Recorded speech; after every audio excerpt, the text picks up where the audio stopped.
जगत गुलाम है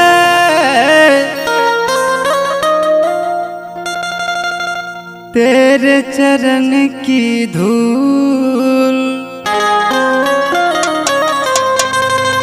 विनती बारंबार है हमें न जाना भूल।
चलिए हम भोजपुरी गायक मजनू दीवाना तमाम भोजपुरी सुने वाले लोगन के पैर छू के आशीर्वाद की कामना करी ले, जो ना कि आज हमारी रिकॉर्डिंग शंकर स्टूडियो बसई बाजार में हो रहा बा।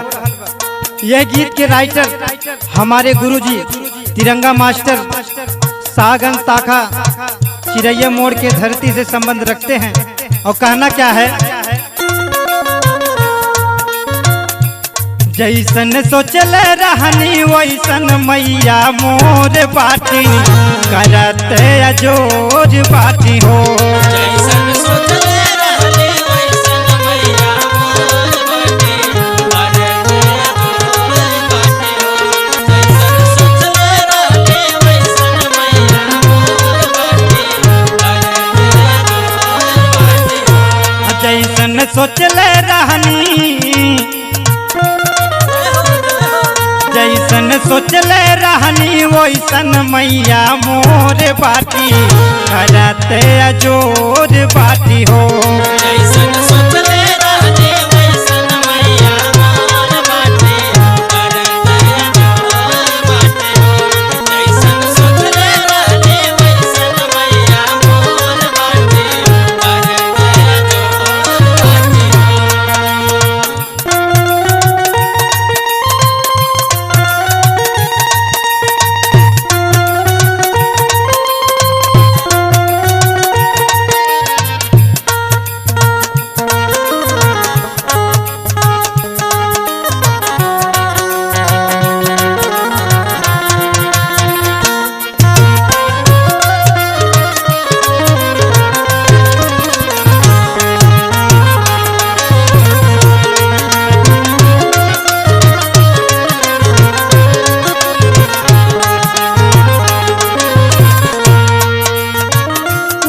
हो पहाड़ावा से छोड़ी के असनावा, पहाड़ावा पे छोड़ी के असनावा, ऊंचे हो पहाड़ावा पे छोड़ी के असनावा।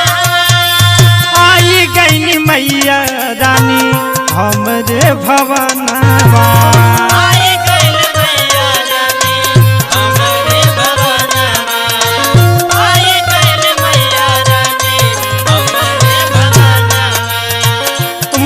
हो पहाड़ावा से छोड़ी के असनावा, आई गई मैया रानी हमरे भवनवा।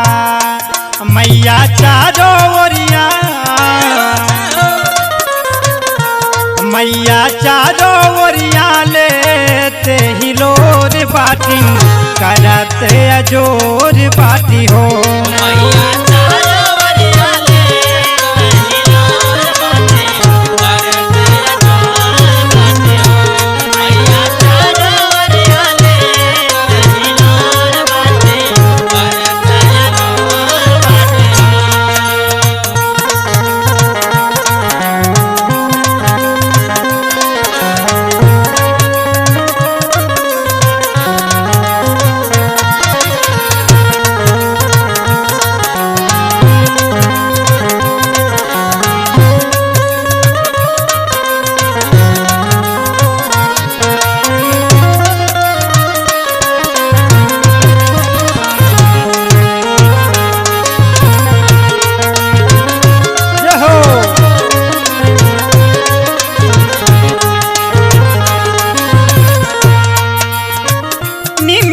के डारिया पे झूललू झूलनावा निमिया के डारिया पे झूललू झूलनावा निमिया के डारिया पे झूललू झूलनावा धीरे धीरे झूर केला पुरुआ पवनावा धीरे धीरे झूर केला पुरुआ पवनावा धीरे धीरे झूर केला पुरुआ पवनावा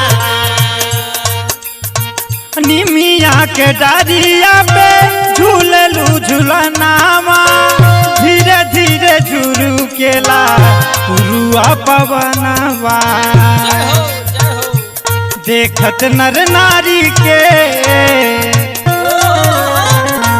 देखत नर नारी के मैया भाव विभोर बाटी करते अजोर बाटी हो देखत नर नारी के मैया भाव विभोर बाटे करते अजोर बाटे देखत नर नारी के मैया भाव विभोर बाटे करते अजोर बाटे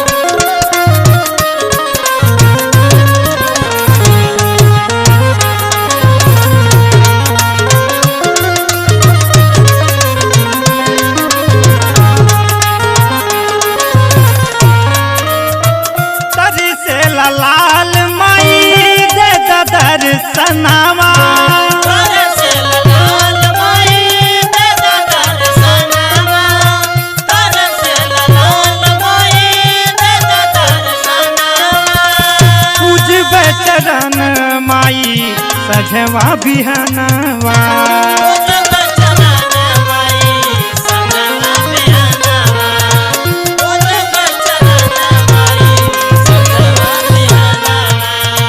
तरी से लाल माई दे दर्शनावा पूजबे चरण माई सजवा बिहनवा हमारी लाल चुनरिया